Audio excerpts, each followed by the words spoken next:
নমস্কার বন্ধুরা, আমি রিনা। রিনা কিচেনে সবাইকে স্বাগত জানিয়ে শুরু করব আজকের ভিডিও। আজকের ভিডিও আবার একটা রেসিপি নিয়ে চলে এলাম আপনাদের সামনে। আজকের রেসিপি হবে রুই মাছের ঝোল। এই রেসিপিটা প্রথম থেকে শেষ পর্যন্ত দেখবেন, আশা করছি ভালো লাগবে। খুব সহজভাবে এই রেসিপিটা করে আপনাদের দেখানোর চেষ্টা করব, যাতে খুব সহজেই বাড়িতে এই রেসিপিটা তৈরি করে নিতে পারেন। আর এই রেসিপির জন্য কি কি নিয়েছি প্রথমে একবার আপনাদেরকে দেখিয়ে দিচ্ছি। প্রথমেই আপনারা একবার দেখে নিন। রুই মাছের ঝোল করার জন্য এখানে নিয়ে নিয়েছি আমি রুই মাছ। একদম ফ্রেশ, আমি ফ্রেশ রুই মাছ নিয়ে নিয়েছি 500 গ্রাম। খুব ভালো করে ধুয়ে পরিষ্কার করে নিয়েছি। এখানে নিয়ে নিয়েছি আলু। আলুগুলো কেটে আগে থাকতে ধুয়ে পরিষ্কার করে নিয়েছি আর জলের মধ্যে ভিজিয়ে রেখেছি, না হলে কিন্তু শুকনো জায়গায় যদি আলু রাখা হয় আলুগুলো লাল হয়ে যায়, ওর জন্য জলের মধ্যে ভিজিয়ে রেখেছি। এই রেসিপির জন্য কিছু মশলা আমি আগে থাকতেই বেটে নিয়েছি। এখানে আছে জিরে বাটা, আদা বাটা, শুকনো লঙ্কা বাটা, আছে পেঁয়াজ কুচি, টমেটো বাটা, হলুদ, লবণ। লবণ হলুদ মেখে নেব। মাছের মধ্যে দিয়ে দিচ্ছি পরিমাণ মতো লবণ, আর দিয়ে দিচ্ছি পরিমাণ মতো হলুদ। আমি হাত দিয়ে খুব ভালো করে লবণ হলুদ মাছের গায়ে লাগিয়ে নেব। এবার ঢাকনা দিয়ে ঢেকে রেখে দেবো 10 মিনিটের জন্য।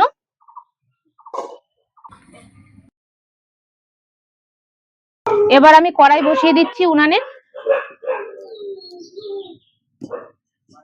কড়াই গরম করে নেব। কড়াই গরম হয়ে গেছে, কড়াইয়ে দিয়ে দিচ্ছি আমি পরিমাণ মতো সর্ষের তেল। তেল এবার গরম করে নেব। এবার আমি মাছগুলো ভেজে নেব। দিয়ে দিচ্ছি তেলের মধ্যে মাছ।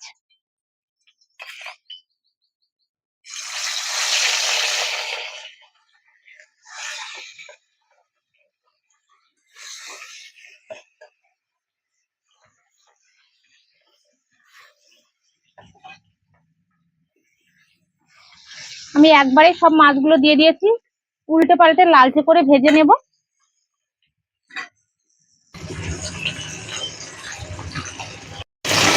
নিচের পাশটা ভাজা হয়ে গেছে, এবার উল্টিয়ে দিচ্ছি।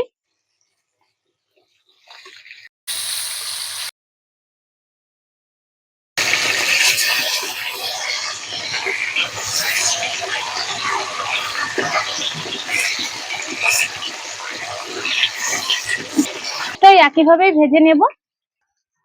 মাছগুলো আমি দুপাশেই উল্টে পাল্টে লালচে করে ভেজে নিয়েছি। এবার আমি তুলে নিচ্ছি।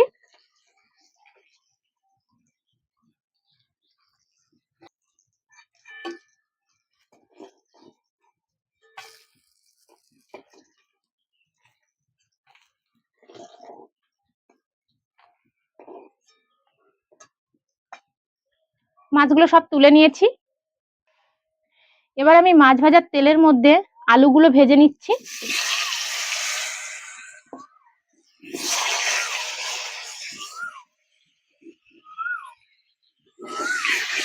আলুগুলো আমি লালচে করে ভেজে নেব।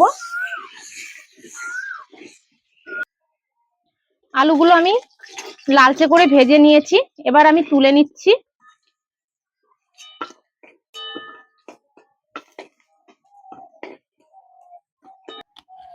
এবার ফোড়নে দিয়ে দিচ্ছি দুটো তেজপাতা, শুকনো লঙ্কা আর গোটা জিরে। এখানে আমি গোটা জিরেটা ব্যবহার করেছি, আপনারা চাইলে কিন্তু এখানে কালো জিরেও ব্যবহার করতে পারেন। ফোড়নটা হালকা করে ভেজে নিচ্ছি। ফোড়নটা হালকা করে ভেজে নেওয়ার পরে এবার আমি দিয়ে দিচ্ছি পেঁয়াজ কুচি। পেঁয়াজ কুচিটাও হালকা করে ভেজে নেব।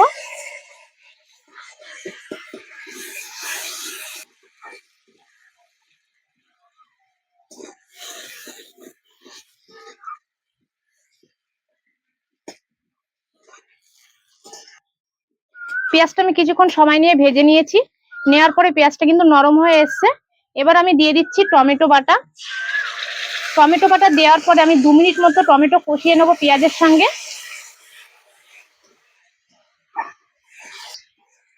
টমেটো বাটা দেওয়ার পরে 2 মিনিট মতো কষিয়ে নিয়েছি। এখন একে একে বেটে রাখা মশলাগুলো আমি দিয়ে দিচ্ছি। প্রথমে দিয়ে দিচ্ছি আদা বাটা, এবার দিয়ে দিচ্ছি জিরে বাটা, শুকনো লঙ্কা বাটা মিশিয়ে নেব। একসঙ্গে মিশিয়ে নেব মশলাগুলো। বাটি ধোয়া জল দিয়ে দিচ্ছি, মিশিয়ে নিচ্ছি মশলার সঙ্গে জল। এবার মশলার মধ্যে আমি পরিমাণ মতো লবণ আর হলুদ দিয়ে দিচ্ছি,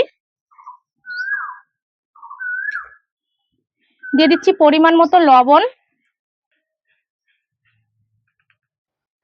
আর দিয়ে দিচ্ছি পরিমাণ মতো হলুদ গুঁড়ো। মশলার সঙ্গে মিশিয়ে নেবো হলুদ আর লবণ।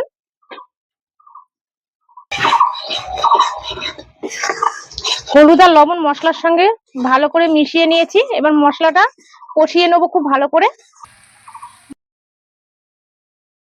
তেল ছাড়তে শুরু করেছে।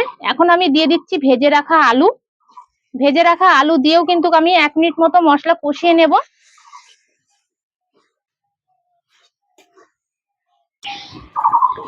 মশলা খুব ভালোভাবে কষানো।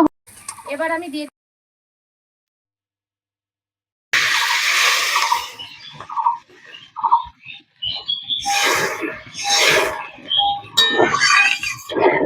ঝোল নাড়াচাড়া করে দিয়েছি।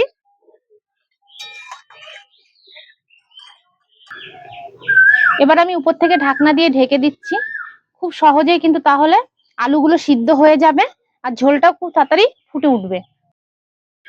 উপর থেকে ঢাকনা দিয়ে আমি ঝোলটাকে 2 থেকে 3 মিনিট ফুটিয়ে নিয়েছি। এবার ঢাকনা তুলে দেখে নিচ্ছি একবার, নাড়াচাড়া করে দেব। আমি একটা আলু গালিয়ে দেখছি যে আলুটা কতটা গলে গেছে। আলু কিন্তু গলে গেছে। এবার আমি উপর থেকে ভেজে রাখা মাছগুলো দিয়ে দিচ্ছি, মাছ। এবার মিশিয়ে দেবো ঝোলের সঙ্গে। আবার উপর থেকে ঢাকনা দিয়ে ঢেকে দিচ্ছি। 1 থেকে 2 মিনিট ফুটিয়ে নেব। আমি ঢাকনা দিয়ে 2 মিনিট মতো ঝোলটাকে ফুটিয়ে নিয়েছি। এবার ঢাকনাটা তুলে নিচ্ছি, নাড়াচাড়া করে দেব।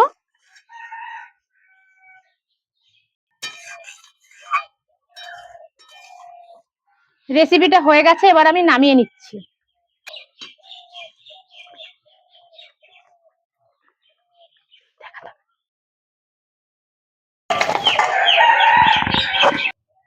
রেসিপিটা আমি একটা গামলার মধ্যে নামিয়ে নিয়েছি। আর এইভাবে কিন্তু এই রেসিপিটা বাড়িতে বানিয়ে গরম ভাতের সঙ্গে পরিবেশন করে দেখতে পারেন। অসম্ভব সুন্দর লাগে এই রেসিপিটা গরম ভাতের সঙ্গে। আজকে রুই মাছের ঝোল রেসিপি যদি আপনাদের ভালো লেগে থাকে বন্ধুরা, ভিডিওতে লাইক করবেন, কমেন্ট করে জানাবেন আজকের রেসিপি আপনাদের কেমন লাগলো। সবার কাছে রেসিপিটা শেয়ার করবেন, চ্যানেলটিকে সাবস্ক্রাইব করে আমার পাশে থাকবেন। ভিডিওটা আমি এখানে শেষ করছি। আবারও দেখা হবে নতুন একটা ভিডিওর সঙ্গে। ভালো থাকবেন, সুস্থ থাকবেন।